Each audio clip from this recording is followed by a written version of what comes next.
Well, the NFL Combine is getting started and there's more taking place than you may realize. Plus, how about the latest on Zack Baun and why it's almost a lock a deal will get done. However, it's actually Mekhi Becton who's trending toward the first move. So in this video, I'll cover why that is, as well as how the NFL's worst fear about the Eagles is coming true.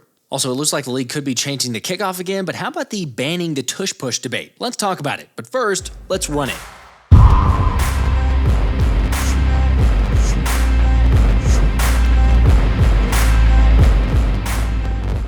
Alright, well guess what? We're back to another offseason and teams are talking about wanting to ban the Tush Push again. Not this again. Yes, this again. Okay, so technically it's only one team, but there was a report about a random NFC team whining to the NFL that the Tush Push should be completely removed, leading to naturally some speculation that the team was the Washington Commanders. Washington has been advised that at some point the referee can award a score if this type of behavior happens again. Not gonna lie, my first inclination was thinking that it was the commies as well.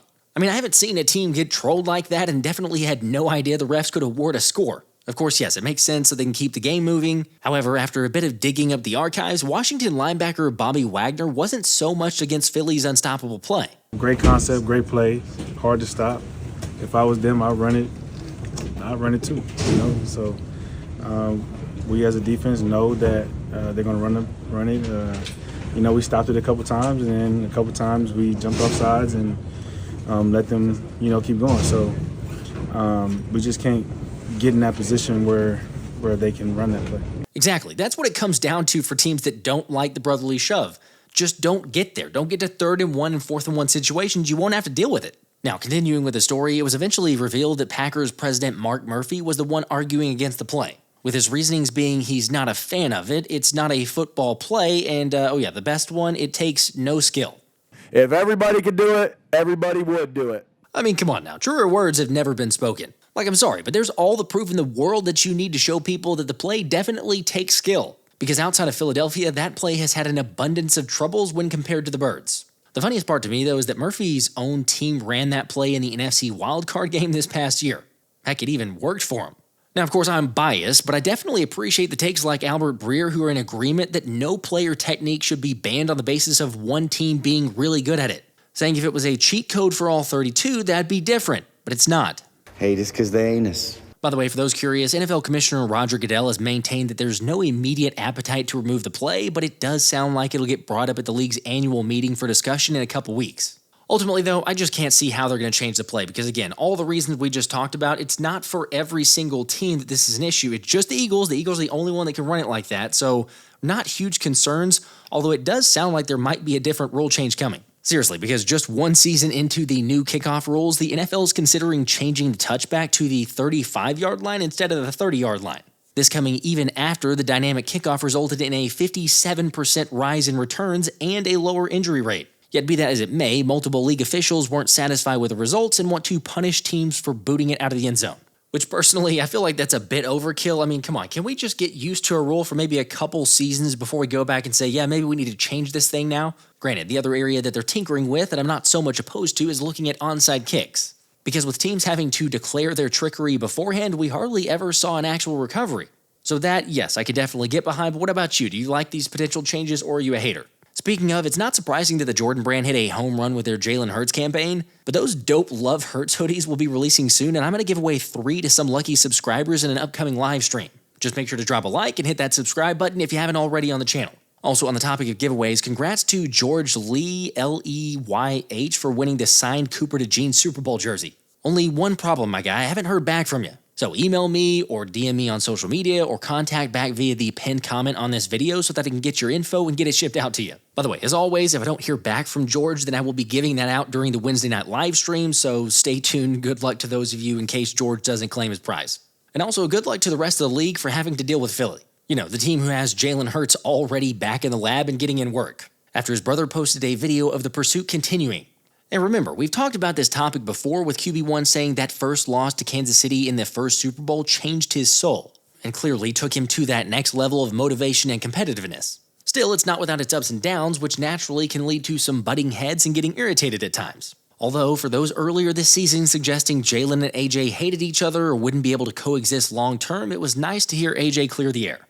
Yeah, I'll be sitting up here lying and tell you that if we never had any issues. Like, we two guys, two alphas who wants to be the best and demand greatness from each other and everyone around us. So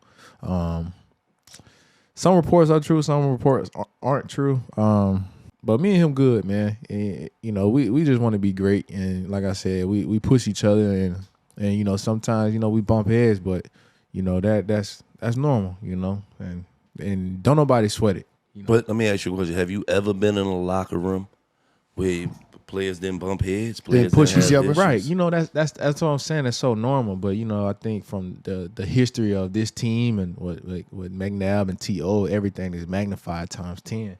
And it's just not the case, That's a great point there. We've talked about it a number of times, but with the McNabb and T.O. drama, it definitely amplifies it. Plus, then, the media just takes it and runs with it. But I think we've all seen and learned enough about this team by now to know most of the claims are false. They said I was a diva. They said all I care about was stats. If you're going to get all those things wrong about me, but one thing you can get right, I'm a champion.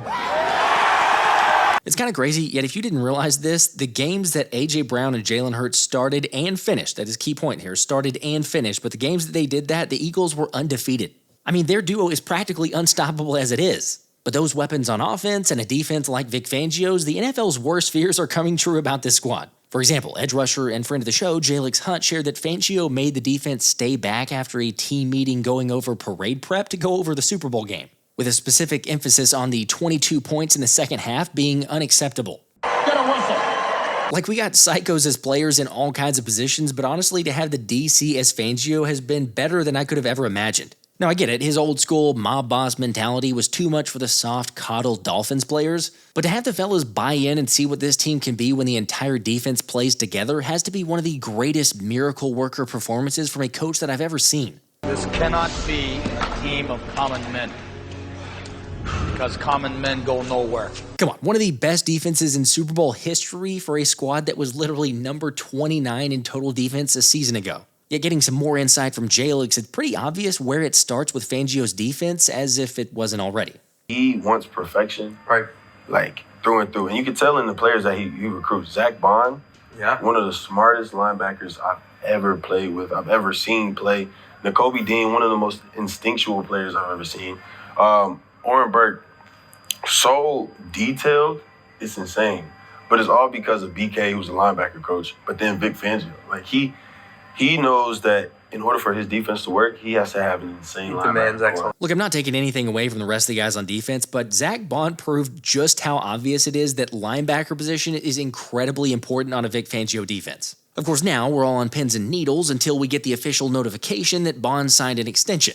But this is why, like Eagles beat writer John McMullen argues, the Eagles should lean on Fangio for that key free agency decision. And even if there's growing sentiment around the league that the all-pro linebacker might be too expensive for Philly, it could be entirely off base, because McMullen writes the speculation is coming from outsiders who are just looking at Howie Roseman's past moves at the linebacker position. Except we have an all-pro linebacker with a future Hall of Fame defensive coordinator whose number one ability to grade out and really analyze players is the linebacker position. FYI, Fangio started his coaching career as a linebackers coach and also told Howie that Zack Baun was his future inside linebacker last year in free agency, even when all the Eagles GM saw was a depth edge rusher. Now, that's not to say Howie can't evaluate talent or won't have a say. Heck, look at his last several drafts and he's batting about as well as you could. However, Fangio has an enormous amount of clout in the building, as he should. Remember, he wanted more practices and harder practices, and what did the Eagles do? They added more practices and made them longer. He also shut down the idea of needing a bigger name pass rusher near the trade deadline, and no move was made. So I say let Fangio dictate what the value and impact of Baun is, and then let's get this thing done. Also, I know the offensive coordinator position is a revolving door. But with the DC committed long-term and developing talent the way he does, this is not a one-hit wonder with a top defense, especially with a group that's the youngest in the league. Still, this defense is going to look different. The question is, which priorities will they end up going with? Yet again, those in the know and those that have followed Fangio very closely know just how much he values the linebacker position, so that is why I continue to say Zack Baun will be signed. It's going to happen. However, Johnny Mac provided the scoop that Mekhi Becton is the name who's most likely to re-sign out of all the options first, saying that the Mountain is trending toward a return to Philly for several reasons. One, because there's actually some concern over Becton's troublesome knee and could lessen his overall value on teams for the open market. And two, the fact that the Eagles' scheme, Jeff Stoutland, and the O-line room is simply the best fit in general. Oh yeah, and also the third point John says is Becton has made it abundantly clear he wants to be in Philly, and John's getting the feeling that he might be the rare player to take less to stay put. So with PFF's initial projection of 3 years for $27 million for Becton at a doable $9 million per year number, that's a no-brainer for Howie Roseman to pull the trigger on. Especially because knowing Howie or seeing what he's done in the past, the 3-year contract ends up basically being 2. You add on some void years toward the end, you can get out of it in 3. It's a fantastic deal nonetheless, and we trust him to do that, but this thing, very much so, if that's the number, you get it signed automatically. By the way, who knows if this actually means anything, but the fact that Thomas Booker posted to his Instagram that he was hanging out with Nakobe Dean and Mekhi Becton in Las Vegas over the weekend definitely can't be a bad thing. Look, I'm just saying that a team-friendly contract looks more and more likely every single day. Also, not that we're going to hear anything this week necessarily, but this is a crucial week at the NFL Combine because it's typically where a lot of wheeling and dealing is done. As traditionally, a lot of the groundwork begins on potential contract terms as well as discussions between agents and teams for pending free agents. So just a heads up, for those of you wondering or kind of questioning, I got a few comments saying like, why on earth is it taking so long to get deals done? Howie's been busy. I'm sure they've had communication, but this is the moment where we might start to have something get done.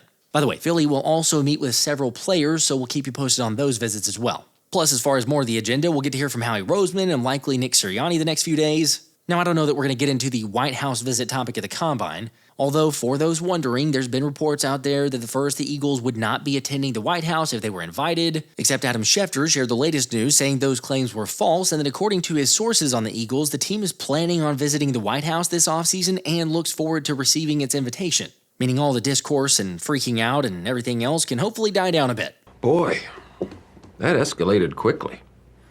That really got out of hand fast. Honestly, I'm just glad we can move past this topic, but I'm curious to hear from you guys on the other topics. Everything leading up to free agency, the Combine, all that, let me know in the comments. Also, make sure to drop a like on this video, subscribe if you haven't already, and I'll catch you on the next one. Until next time, this has been the Philly Special.